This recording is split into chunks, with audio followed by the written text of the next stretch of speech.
साई की बात। बच्चे, जब मैंने तुम्हारा हाथ थाम लिया है तो फिक्र किस बात की है तुम्हें? बोलो, बिल्कुल भी परेशान मत हो, मैं तुम्हारे साथ खड़ा हूँ। फिक्र मत करो, बिल्कुल भी मत करो। तुम्हारा साईं तुम्हारे साथ है, तुम्हारा बाबा तुम्हारे साथ खड़ा है मेरे बच्चे। और सुनो मेरी बात को, बेफिक्र हो जाओ अपनी चिंताओं को लेकर, अपने परेशानियों को लेकर। तुम्हारी सारी परेशानियां अब हल होने वाली है मेरे बच्चे। एक एक कर कर तुम्हारी जितनी भी परेशानियां हैं, जितने भी कष्ट है ना, वो सारे दूर होने वाले हैं मेरे बच्चे। सारी समस्याओं का समाधान हो चुका है मेरे बच्चे तुम्हारा मेरी तरफ से। अब बस एक एक करके तुम्हारी जिंदगी में प्रत्यक्ष रूप से दिखाऊंगा कि तुम भी ना देखोगे कि हाँ, सच में बाबा का चमत्कार है, सच में बाबा है। और कुछ मेरे बच्चे मेरी अनुभूति कर पाते हैं, और कुछ बच्चों को तो एहसास हुआ है प्रत्यक्ष रूप से कि मैं उनके घर पर हूँ, मैं उनके सामने हूँ। और कुछ मेरे बच्चे ना मेरे लिए छोटी छोटी शॉलें खरीद कर लेकर आए हैं मेरे लिए, क्योंकि ना उन्हें पता है कि उनके बाबा को कितनी ठंड लगती है। मुझे बहुत पसंद आई मेरे बच्चे तुम्हारी शॉल, मुझे बहुत पसंद आई। और सुनो, कुछ लोग हैं ना मेरे बच्चे, कहने को तो वो तुम्हारे अपने हैं, लेकिन ना वो इस तरह का व्यवहार करते हैं तुम्हारे साथ कि मीठा बन कर ना, अच्छा व्यवहार कर कर तुम्हारे सामने तुमसे पैसा लूटने की कोशिश करते हैं। और तुम जानते हो कि वो ठीक नहीं, उनकी मंशा ठीक नहीं है, लेकिन बस ना तुम नहीं चाहते हो कि किसी भी रिश्ते में कड़वाहट आए, और इस वजह से तुम रिश्ता बचाने के लिए उन्हें कभी भी किसी चीज की मना नहीं करते। वो जो मुंह से मांगते हैं उन्हें दे देते हो, सिर्फ इसलिए कि सामने वाला तुमसे नाराज ना हो या तुम्हारा कोई रिश्ता खराब ना हो, किसी के भी साथ, तुम्हारे पूरे परिवार में किसी का भी रिश्ता खराब ना हो। बस तुम्हारा पूरा परिवार बंध के रहे, एक होकर रहे, बस तुम यही चाहते हो। और मैं अपने कुछ बच्चों से कहना चाहता हूँ, तुम जो जल्दबाजी में जो फैसला ले रहे हो ना, बिना सोचे समझे, तुम्हें कुछ समझ में नहीं आ रहा ना, आगे पीछे का कुछ नहीं सोच रहे तुम, बस वर्तमान का सोच रहे हो। हाँ, मैं ही तुम्हें कहता हूँ कि वर्तमान में जियो, लेकिन कुछ फैसले ऐसे होते हैं ना जो कुछ चीज़ों से इतनी मजबूताई से जुड़े होते हैं कि हमें सोच समझकर फैसले लेने होते हैं, जो हमारे भविष्य से भी जुड़े होते हैं। अगर तुम्हारा वर्तमान अच्छा नहीं होगा ना, तो भविष्य भी खराब हो जाएगा, और उससे ना तुम्हारे पर नहीं, तुमसे जुड़े बहुत सारे लोगों पर असर होगा, बहुत सारे लोगों पर। सिर्फ तुम्हारे एक फैसले से बहुत सारी जिंदगियां बर्बाद हो सकती हैं, बहुत सारी जिंदगियां खराब हो सकती हैं। तो अपने फैसलों पर विराम दो और अपनी चीजों को दोबारा से तरीके से सोचने की कोशिश करो। और ये क्या बचपना लगा रखा है? क्या बच्चों की तरह सोच है तुम्हारी? बच्चों की तरह मत सोचो।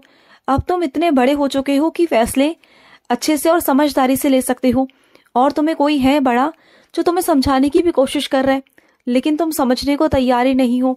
तुम्हें लगता है कि तुमने जो कह दिया वो पत्थर की लकीर हो चुकी है, लेकिन ऐसा नहीं होता, बिल्कुल नहीं होता। और मैं तुम्हें ऐसा कदम नहीं उठाने दूंगा, बिल्कुल नहीं दूंगा कि तुम कुछ गलत चीजें कराओ और फिर वापस आने का तुम्हारे पास मौका ही ना बचे। मैं बिल्कुल नहीं चाहता कि तुमसे वो गलतियां हो। सुन रहे हो ना? और कुछ मेरे बच्चे इतना परेशान हैं कि उनके घर में ना कुछ लोग ऐसे हैं जो नास्तिक हैं। नास्तिक से कहूँ तो वो ईश्वर को मानते ही नहीं है, वो सिर्फ अपने कर्मों पर ही ध्यान देते हैं कि उनके कर्म ही सब कुछ है। उन्हें लगता है कि उनके कर्मों के अनुसार ही उन्हें फल मिलेगा, और वो अपने कर्मों पर ही ध्यान देते हैं। लेकिन तुम मेरे बच्चे चाहते हो कि वो तुम्हारे साथ मंदिर आए, ईश्वर को पूजे, पाठ पूजा करे। तुम ये नहीं कहते कि सिर्फ मेरी पूजा करे, तुम चाहते हो कि वो किसी भी रूप की पूजा करे, किसी भी ईश्वर की पूजा करे। बस तुम ये चाहते हो कि वो ईश्वर में ध्यान लगाए, ईश्वर का नाम जाप करे। तुम्हारी मंशा सही है मेरे बच्चे, और एक बात कहूँ तो गलत वो भी नहीं है, क्योंकि वो नास्तिक जरूर है, लेकिन जो वो अपने कर्म कर रहे हैं ना, उसमें भी मेरा नाम ही है। जो वो अपने कर्म कर रहे हैं जिम्मेदारी से और चीजों को बहुत अच्छे से निभा रहे हैं, अपने किरदारों को बहुत अच्छे से निभा रहे हैं ना, तो वो भी मेरी सेवा ही है, वो भी मेरा नाम ही है। एक तरह से वो सीधे सीधे नहीं, लेकिन घुमा फिराकर वो मेरा ही काम कर रहे हैं, क्योंकि उन्हें जिम्मेदारी जो मैंने दी है इस संसार की, अपने परिवार की, वो उसे निभा रहे हैं। तो मत सोचो। और रही बात मेरे मंदिर आने की, तो एक ना एक दिन वो मेरे मंदिर जरूर आएंगे, तुम्हारी ये इच्छा जरूर पूरी होगी, चिंता मत करना। और सुनो, जो चीज तुम्हारी है ना मेरे बच्चे, वो तुम तक जरूर पहुंचेगी मेरे बच्चे, चाहे पता तुमने गलत दे दिया हो या कुछ भी मेरे बच्चे, लेकिन जो चीज तुम्हारी है वो तुम्हारे पते पर यानी कि तुम तक पहुंच जाएगी। तुम बिल्कुल चिंता मत करना। इंसानों से गलती हो सकती है लेकिन तुम्हारे बाबा से नहीं हो सकती। तुम्हारे बाबा को तुम्हारा पता और तुम अच्छे से पता हो कि तुम कहाँ हो, तो चिंता मत करो। इंसानों को गलती नहीं करने दूंगा मैं तुम्हारे मामले में। और तुम्हारी जो चीज़ है वो तुम तक मैं पहुंचाऊंगा, स्वयं पहुंचाऊंगा। मैं आऊंगा, खुद से आऊंगा तुम्हारे पास तुम्हारी चीज़ पहुंचाने। तो इतना परेशान मत हो, इतना दुखी मत हो जाएगा, सब हो जाएगा। तुमने मुझसे कह दिया ना, तो हो जाएगा मेरे बच्चे, बिल्कुल चिंता मत करो। और सुनो, अब से ना हर रात को ये सुनिश्चित कर लो कि तुम्हें रात को सोने से पहले 1 गिलास दूध पीकर सोना है मेरे बच्चे, क्योंकि ठंड का मौसम अब बढ़ता जा रहा है और तुम्हारे घुटनों का दर्द, तुम्हारे कमर का दर्द, तुम्हारे शरीर का दर्द, ये सब बहुत कमजोरी की निशानी है मेरे बच्चे। तुम पूरा दिन इतना परिश्रम करते हो, बहुत परिश्रम, और तुम अपने सेहत का बिल्कुल ध्यान नहीं रखते। दिन में कुछ भी उल्टा सीधा खाते हो और अब समय से खाना भी नहीं खाते हो कि तुम समय से खाना खा लो। बेसमय पर तुम खाना खाते हो, ना कोई खाना खाने का समय है ना कुछ आराम करने का समय। तो सुनो मेरी बात, मैं नहीं कहता कि तुम अपने काम को छोड़ दो। देखो, काम से सब कुछ है, तुम्हारा रोजी रोटी है तुम्हारी। मैं नहीं कहता कि काम मत करो, काम करो, जरूर करो। लेकिन अब से तुम्हें एक काम करना है, थोड़ा समय निकाल करना अपने खाने की दिनचर्या को एक तरीके से रखना है, समय को निर्धारित करना है और उस समय पर तुम्हें खाना खाना है और जल्दबाजी में नहीं खाना। और रात को 1 गिलास दूध पीकर सोना है, ये सुनिश्चित करना है। जब तुम्हारा शरीर चलेगा ना, तभी तुम काम कर पाओगे। और जब तुम्हारा शरीर चलना ही बंद हो जाएगा तो कैसे काम करोगे बताओ? पूछो अपने आप से सवाल कि जब तुम्हारा शरीर नहीं चलेगा तो कैसे काम करोगे? और जो लोग तुम्हारे आसपास हैं, क्या तुम उनसे उम्मीद करते हो कि वो तुम्हारे काम करेंगे? सोचो, क्या वो करेंगे तुम्हारा काम? तुम अगर 1 या 2 दिन बीमार पड़ जाओ ना, तो वो तुम्हें 1 गिलास पानी नहीं पूछते। सोचो, तो कैसे करोगे सारे काम? इतनी सारी जिम्मेदारियां हैं तुम पर, बहुत सारी, कैसे कर पाओगे? हाँ।